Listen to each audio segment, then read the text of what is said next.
नमस्कार दोस्तों, स्वागत है आप सभी का हमारे YouTube चैनल पर हैरी स्कैरी टेल्स में। मेरा नाम हैरी है। आज मैं आप सभी के लिए एक और बेहद डरावनी कहानी लेकर आया हूँ। अगर आपने अभी तक हमारे चैनल को सब्सक्राइब नहीं किया है तो नीचे दिए गए रेड कलर के सब्सक्राइब के बटन को दबाकर अभी के अभी हमारे चैनल को सब्सक्राइब कर लीजिए ताकि आपको हमारी नई वीडियो की नोटिफिकेशन मिल पाए। तो चलिए दोस्तों, कहानी शुरू करते हैं। काश मैंने थोड़ा दिल और दिमाग को अलग करके सोचा होता तो आज मैं मौत के मुंह में ना पड़ा होता। अंधेरे खंडर में बस अपनी मौत को आते हुए देख रहा हूँ। मैं कौन हूँ नहीं समझे आप? शहर का सबसे बड़ा प्लास्टिक सर्जरी करने वाला सर्जन डॉक्टर अभिनय माथुर हूँ मैं, और अपनी मौत का इंतजार कर रहा हूँ। सब कुछ था मेरे पास। दिल्ली का सबसे मशहूर सर्जन होने के नाते दौलत शोहरत मेरे कदमों को चूमती थी। कितनी ही जटिल सर्जरी की मैंने, ले देकर एक ही प्रतिद्वंदी था मेरा, डॉक्टर अभिलाष रस्तोगी। लेकिन थोड़ा सनकी था, पता नहीं क्या एक्सपेरिमेंट करता रहता था वो। घंटों अपनी लैब में बंद रहता था। लोग उससे कटने लगे थे। फिर वो अमेरिका चला गया। कहते हैं वहाँ उसकी बेटी यूनिवर्सिटी में पढ़ाई कर रही थी। पत्नी मर चुकी थी। मैं बड़ा खुश हुआ। अब सारे पेशेंट मेरे दरवाजे पर थे। 5 साल बाद शहर के सबसे बड़े 5 सितारा होटल में पार्टी रखी गई थी। मैं भी अभिमंत्रित था। सो बड़ी अकड़ के साथ मैं चला गया। शहर के सभी नामी ग्रामी लोग जमा थे। मैं भी ड्रिंक का लुफ्त ले रहा था कि नजर डॉक्टर अभिलाष पर पड़ गई। ये दिल्ली कब आया? मन में बुदबुदाकर मैं उसे देखने लगा। पहले से ज्यादा बूढ़ा लग रहा था वो। उम्र 50 के करीब तो होगी ही, और मैं अभी 35 साल का जवान था। एक तो बूढ़ा, ऊपर से बहुत बदसूरत चेहरा था उसका।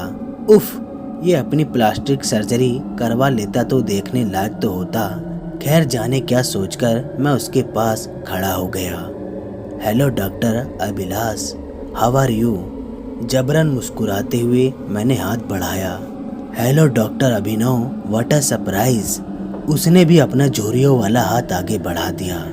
आप अमेरिका से कब आए और अब क्या इरादा है? मैंने बात जारी रखने की कोशिश की। मैं 1 हफ्ते पहले आया हूँ। अब यहीं प्रैक्टिस करूँगा। अपना एक्सपेरिमेंट भी पूरा करना है, उसने कुदरती आवाज में कहा। कैसा एक्सपेरिमेंट? डॉक्टर अभिनव, हम लोग प्लास्टिक सर्जरी करके लोगों की शक्ल बदलते हैं, पर क्या हो अगर इंसान बुढ़ापे में फिर जवान हो जाए एक नए चेहरे के साथ? उसने कहकर मेरा चेहरा टटोला। जवान हो जाओ, ये तो कमाल की खोज होगी। क्या आप सफल हुए? नहीं, अभी नहीं, बस 1-2 क्वालिफिकेशन है, फिर मैं सफल हो जाऊंगा। तभी मेरी नजर एक खूबसूरत हसीना पर पड़ी जो ड्रिंक के लुफ्त ले रही थी। काले घने बाल और प्याजी होठ, रेड ड्रेस में बहुत सुंदर दिख रही थी। मैं एक्सक्यूज मी कहकर अभिलाष को छोड़ उस सुंदरी की तरफ बढ़ चला। आखिर में मैं एक हैंडसम बैचलर था दिल्ली का। उस सुंदरी की नजर मुझ पर पड़ी तो उसकी आंख चमक उठी। Hey, I am Sanjana and you? मुस्कुराते हुए उसने हाथ आगे किया। डॉक्टर अभिनव। उसके नरम हाथों को छूने के बाद मुंह से बस इतना निकला। फिर क्या था, खूब सारी बात हुई हम दोनों के बीच। उसने बताया कि वो अमेरिका में पढ़ रही है। मैंने देखा कि डॉक्टर अभिलाष हमारी तरफ घूर रहे थे। पापा हैं वो मेरे, उसने बड़ी सहजता से कहा तो मैं चीख उठा।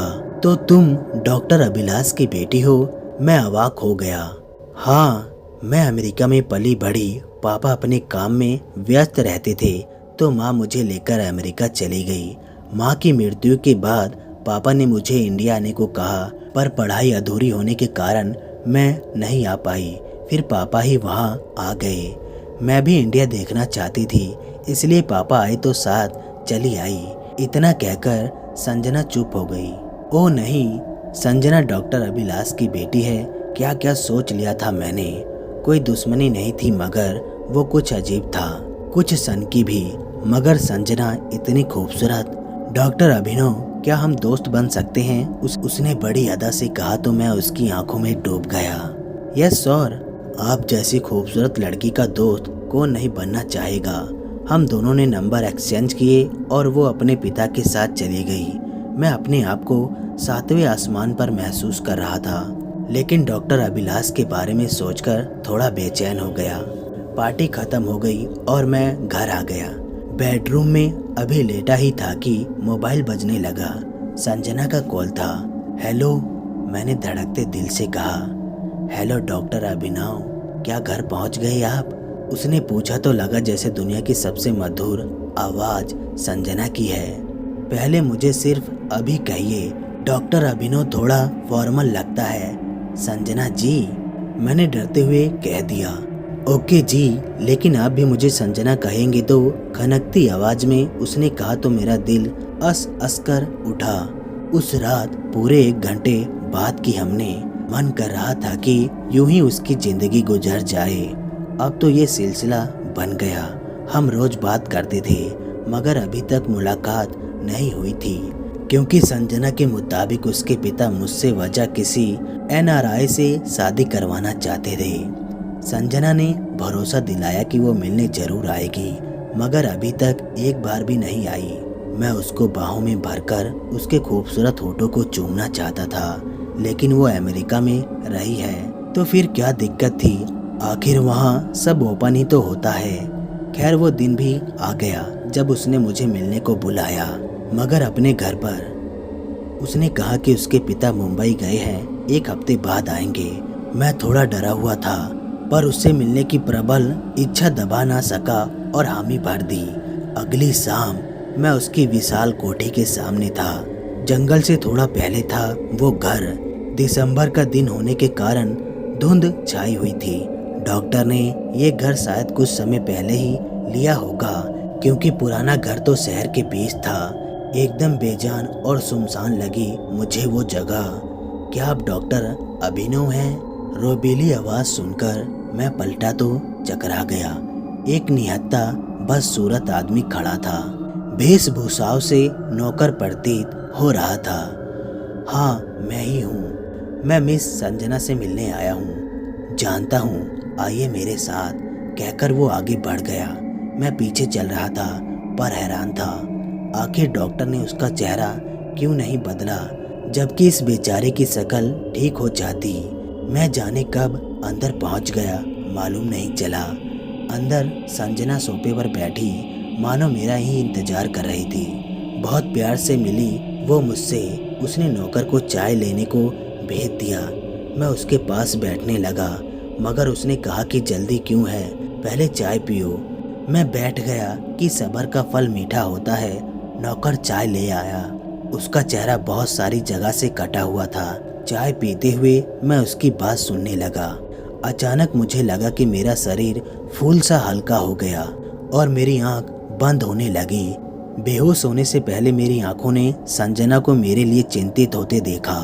पता नहीं कितनी देर में बेहोश रहा होऊंगा, पर आंख खुली तो निपट अंधेरा था मेरे सामने। जाने कहाँ था मैं।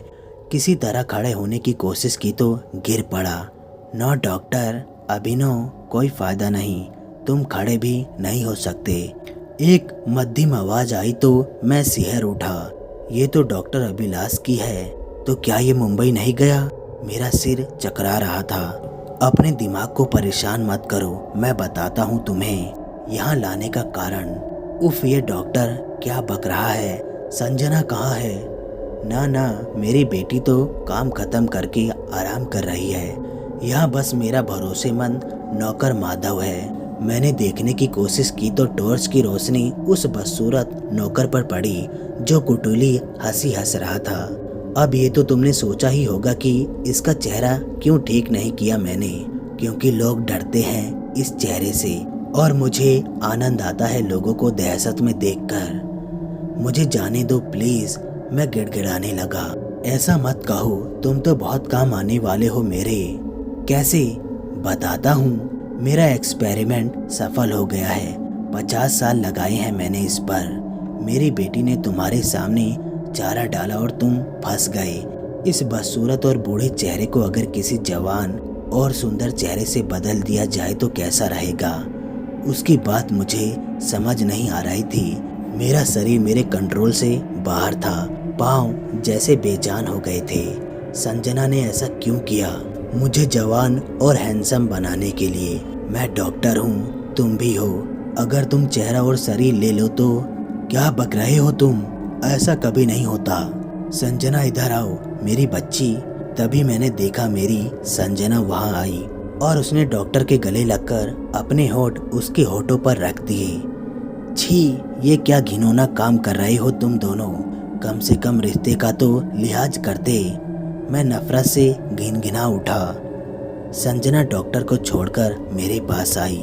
डार्लिंग, अभी ये मेरे पापा नहीं बल्कि पति है। हाँ, मैं सुनीता रस्तोगी कैंसर से मरने वाली थी, लेकिन अभिलाष ने मुझे नया जीवन दिया। अपनी असिस्टेंट रूही की बॉडी और चेहरा मुझे देकर। अमेरिका तभी तो गई थी मैं इलाज के लिए, पर अभिलाष ने मुझे तिल तिल मारने से बचाया।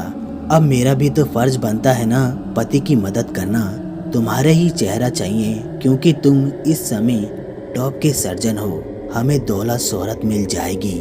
परेशान मत होना क्योंकि तुम्हारा नाम और चेहरा हमेशा जिंदा रहेगा। डॉक्टर अभिलाष के पास। मैं सुन्न हो गया था ये सब जानकर। ये किस एक्सपेरिमेंट की बात कर रहे थे? डॉक्टर ने कोई बटन दबाया तो रोशनी से तहखाना जगमगा उठा। सामने का नजारा देख मैं दहल उठा।